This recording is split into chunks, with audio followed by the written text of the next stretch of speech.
Lost Boys or the Lost Boys 333, and welcome back to the Four Swords of Hogwarts. If you want to follow along with me as I read, you can here on the screen, or you can find my work on any of the platforms linked in the description below. There are no warnings for this chapter, so let's continue the story. Chapter 10, Awakened.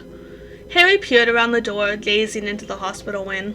There were now 8 students in comas, still unexplained and unmentioned by the staff. Even worse, it was rumored that those who had fallen into comas earliest were growing weaker, slowly dying. He couldn't believe the professors and headmaster were hiding it, pretending it wasn't happening, as though the rest of the student body wouldn't notice their classmates collapsing and never returning. He jumped, startled at the nearby window suddenly cracking with a loud echo. He sighed as he stared at the crack. Windows breaking had become the newest occurrence to indicate something failing inside Hogwarts. The castle was getting ready to collapse around them, it seemed. Everything afflicting the castle and its residents had just been continuing and clearly worsening. Alongside the newly broken windows were mostly still paintings, cracked stone everywhere, candles that struggled to stay lit and floating, and torches that were extinguishing themselves around the castle. Conditions among the students were no better. In addition to the devastating comas, the hate was continuing, and there were now visible signs that many students were experiencing numerous headache-inducing visions. The visions were no longer restricted to only a couple of them. He wanted an explanation for it all, was desperate for one. He was tired of the uncertainty and confusion. He wanted to know the what, the how, the why, the who. He felt convinced Voldemort had to be behind it all, but none of the other questions were answered. He could answer one question with a theory, but never all of them. He, Ron, and Hermione had been researching mind magic and the history of Hogwarts for weeks with little success. There was very little recorded about either topic, particularly about Hogwarts, at least in the texts they had access to. They needed details about Hogwarts' construction, design, and magical system, but there was next to nothing with such details. Harry found himself getting discouraged. There was so much they didn't know. They were missing something important. He sighed, rubbing his forehead in response to his developing stress headache. He turned away from the infirmary and made his way to the grand staircase to go and meet Ron and Hermione in the library for yet another research session. As he was walking up one flight of stairs, a rumble suddenly shook the castle, making Harry stumble and have to grab the railing to stay standing. It wasn't the first time such a thing had happened. It had been a common occurrence like everything else. It still made Harry and the other students on the stairs look around and hesitate to continue moving on the stairs. After a minute or two, they all deemed it safe to continue on. Harry stepped onto a staircase with a couple others and waited as it started moving to its other connecting landing. They were about halfway when the castle shook again, only this time it didn't stop. Harry and the others with him held onto the railing, attempting to stay upright. As the shaking continued, it got more violent and a deafening groan echoed. Dust and even tiny bits of stone began to rain down from the high ceiling. Then, all of a sudden, they were falling. The second-year Slytherin and fifth-year Hufflepuff with him grasped the railing as hard as possible, shutting their eyes and screaming. Other students on the staircase were also gasping and crying out as they watched, unable to do anything. The stairs they were on had cracked and crumbled away from the landing they were connected to, and they were plummeting. Harry waited for the crash, unsure what to do. It wasn't as long as expected before they were jostled violently by the impact. The crash whipped him around, making him smack his head painfully against the stone railing. His head was pounding, ears ringing, and vision blurred when he heard muffled screaming. He thought it was from all the watching students, but when he was finally able to see again, he realized the young Slytherin had been thrown from the stairs in the crash, and was now dangling off the edge, screaming for help. Their stairs had managed to get caught and wedged itself on a landing's corner and another staircase, severely damaging both. The bottom right of their stairs was unsupported and hovering above the dark abyss, making Harry realize absently that he never really knew what was below the grand staircase. Ignoring the thought, he started shuffling down the precarious stairs to the hanging girl. Holding the railing, he reached out for the Slytherin. "Grab my hand," Harry called to her. Sobbing and clearly terrified, the girl hesitated before reaching out as far as she could. After stretching, they managed to clasp hands tightly, and Harry pulled, helping her scramble back onto the stairs. "Okay, both of you, climb up to the stairs we're caught on," Harry instructed. "Get off the staircase." The Slytherin and Hufflepuff shook their heads, obviously distrustful of the broken stairs' stability. "It'll be okay," Harry said. "I'll catch you if you fall. Trust me." The Slytherin sobbing and the Hufflepuff biting their lip, they eventually nodded. Harry gave them an encouraging smile and watched them begin to move. They kept one hand on the railing and crawled slowly up the tilted stairs. The Hufflepuff climbed off first onto the supporting stairs and turned to help the Slytherin. Once off, they scurried down to the closest landing and into a corridor to be safe from any more breaking stairs. Harry blew out a breath, relieved the others had gotten to safety and beginning to feel exhausted as the adrenaline wore off. He also began to feel the pain in his skull behind his ear where it had hit the stone. Potter! Harry looked down and found Snape on the landing that was also helping to keep his stairs from falling further. He didn't bother questioning the relief and happiness he felt at having Snape there to help him. "Come down and get off of there!" Snape yelled at him. He really didn't have the energy to move, but he knew he had to get himself off the stairs. Gathering all the energy he had left, he started his own slow climb across and down the stairs. He hadn't gotten far when the stairs shook slightly and the sound of scraping, crumbling stone rang out. His stomach sank as his stairs dropped a little further. His eyes widened. The supports were failing and the stairs he was on were about to start falling again. He looked back at Snape. He could almost swear he saw worry in the man's eyes. "Potter, move! Now!" Harry heard the urgency and began to move again, shuffling as quick as he dared. The stairs continued vibrating and had dropped an inch or two a couple more times. Once near the landing, Snape reached out for him. He grasped Snape's hand and let the man pull him over the railing and onto the landing. They moved back until they were almost in the connecting corridor. "Are you alright?" Snape asked, visually examining him. Harry nodded. "Yeah, just hit my head." Snape was about to take a look when the scraping stone made a kind of scream, making them turn to the stairs. They watched, shocked, as the broken staircase broke through its supports and fell. It smashed through another staircase and took out part of a landing before disappearing into the dark. Harry couldn't help but shiver, having just been on that staircase moments before.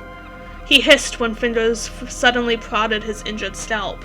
"Hey!" he cried out. "That hurt!" He shot Snape a glare. Snape just raised an eyebrow. "Don't whine." Harry kept his half-hearted glare. "You appear mostly fine," Snape said. "Are you?" Harry dropped his glare with a sigh. "I'm okay, promise. Thanks for helping." Snape inclined his head and very lightly and quickly squeezed Harry's shoulder. "Come, let's get your head healed." "Sure," Harry said, not really wanting to, but also knowing he shouldn't argue. He was about to start following Snape when glancing down the corridor made him stop. At the very end of the hall, he recognized Dumbledore. The headmaster had been there? Why hadn't he helped or come to make sure everyone was all right? Only a moment after spotting him, Dumbledore swept away and disappeared down another corridor. He frowned, confused at the headmaster's actions, or lack thereof in this case.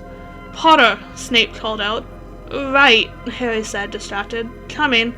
He followed Snape to the hospital wing, absent-minded the whole way. Even when Ron and Hermione rushed in after hearing what happened, he couldn't stop thinking about Dumbledore.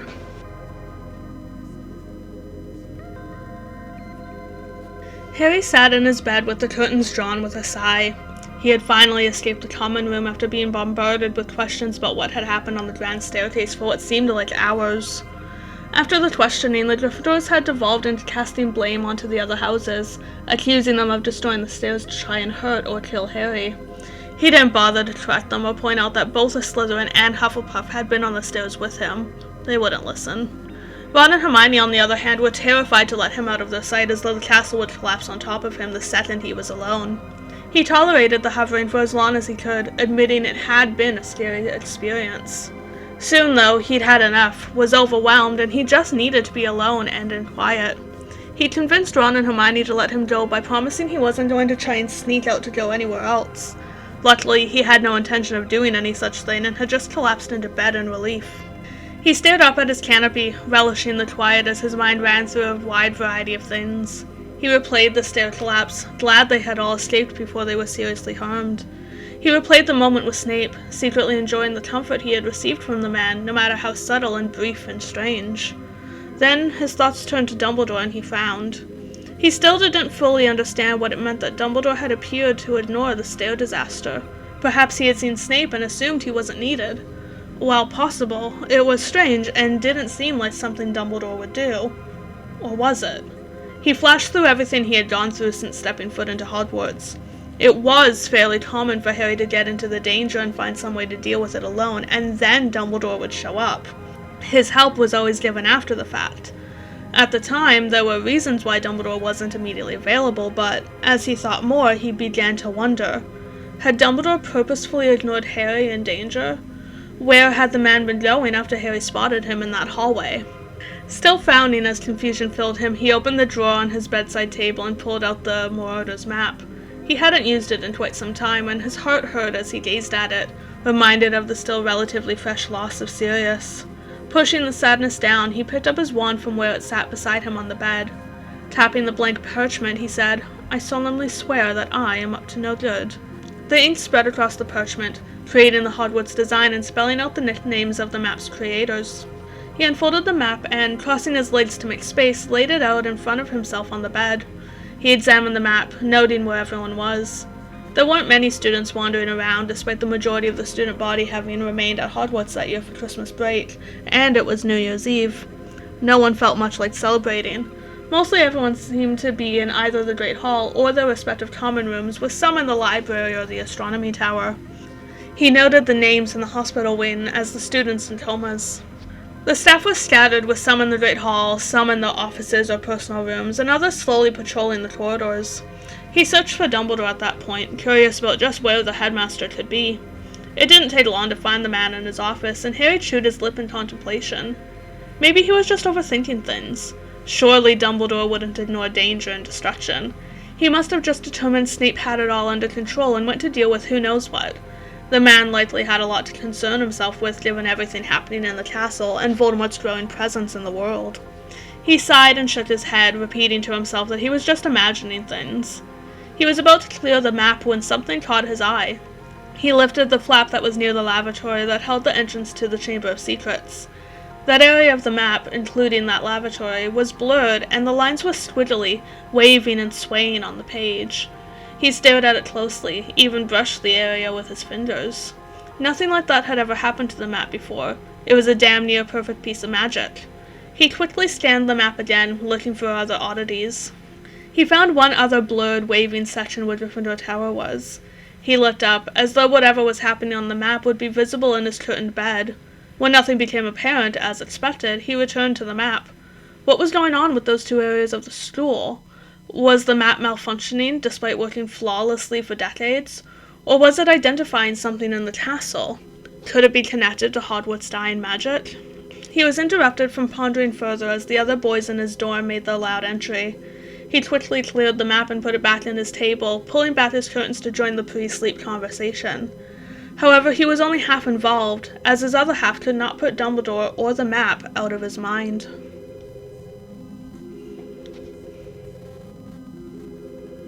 Harry blinked and found himself back in a familiar white space. However, this time there was something different. There were 3 dark spots, and he could feel multiple other presences. He frowned, looking around for the woman he knew would be there. He still hadn't had any luck finding out who she was. After a little bit, he finally spotted her approaching in the distance. Like all the other times, she stood in front of him and smiled softly. She looked exactly the same as all the other times he'd seen her. She clasped her hands in front of her as she gazed at him. "My child," she said quietly, her voice light. Harry was stunned to hear her speak for the first time. He hadn't expected that to change. "Who are you?" he asked, and was startled to hear his words echo in the space. "I am your home." Harry furrowed his eyebrows at the vague, confusing response. "Why have I been dreaming about you, and now when I'm awake? What do you want? Who are you?" "I am your home," she said again, "and I need my heroes." Harry's frown deepened. "I am dying, my child," she said, her smile fading. "You've seen it, felt it." It was then he finally realized the unbelievable. "You're Hogwarts." She smiled briefly again. "I don't understand," Harry said. "How is this possible?" "I possess very old but very powerful magic," she said. "My creators poured their life into me, giving me life." "But you're a castle," Harry said, deadpanned. She gave him a gentle but pointed look. "You know I am much more than that." Harry silently conceded the accurate point. "But you still can't die." "Technically, no, I cannot. However, everything that makes me Hogwarts can be extinguished," she said, and he gave her a questioning look. The magic that created me and sustains me has been terribly misused for years. Additionally, my core has been missing for far too long. Harry briefly thought about Dumbledore's mention of Hogwarts' source. Thus, it is my magic that is fading and failing, and you have seen it. He pictured everything that had happened to the castle so far, including his near-death on the stairs only that day. So we were right, Harry said. Your magic is being drained. But how and by who? Unfortunately, I am able to tell you little, she said. I am bound. What kind of person could manage this? A very dark and powerful one. Is your draining connected to the mind magic? I cannot say. Harry sighed. Then what am I supposed to do if you can't tell me anything? You must find the others and discover the truth, she said. What others? The other heroes, 4 in total. Who are they? Do I know them? She smiled. Quite well. Together the 4 of you must return my core and defeat my binder. What's your core? The 4 swords of the founders, she said. 4 swords for 4 heroes. Harry frowned. Swords? She nodded. You possessed one once, many years ago. The sword of Gryffindor, he whispered in realization. Yes, it has since been hidden away, and the others have been gone for a long time, stolen by the one who binds me, she explained. How will I know who the others are? How do I find the swords? How do I defeat someone powerful enough to destroy you and ancient magic? Harry asked, desperate and lost. Trust in your friends, in the family you have created, the family you have forgotten, she said, and he was taken aback by the feeling of pure love he got from her. They will guide you, and, together, you will return me to my former splendor. Harry just stared at her, wondering if he could do what she asked. What happens if we can't return the swords? She grew sad. Then my magic, the magic of the founders, will extinguish forever, and I will cease to exist as the home you know. Harry's stomach twisted painfully. That couldn't happen. Together, my heroes will discover the truth, and with all my children, you will defeat the true Dark One. Her necklace, which he realized was a more antiquated version of the Hogwarts crest, began to glow. He knew she was about to leave, but she couldn't go. He was still so confused. But I still don't understand. How do we find the swords? How do we find who's doing this? How do we defeat them? She smiled and held her arms out to the sides as though readying for a hug. Together, she repeated, and the glow from her necklace engulfed her. It continued to grow, overtaking the space and making Harry shield his eyes.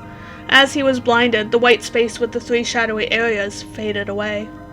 Green, black, gray, and brown eyes snapped open at the exact same moment, and the air pulsed around each individual. Hogwarts' 4 heroes had been awakened. Thanks for listening, and I hope you're enjoying the story so far. Let me know what you think and subscribe if you want to be notified of future uploads. Be sure to find this story and all my other work on the platforms linked in the description below, and I'll see you in the next chapter.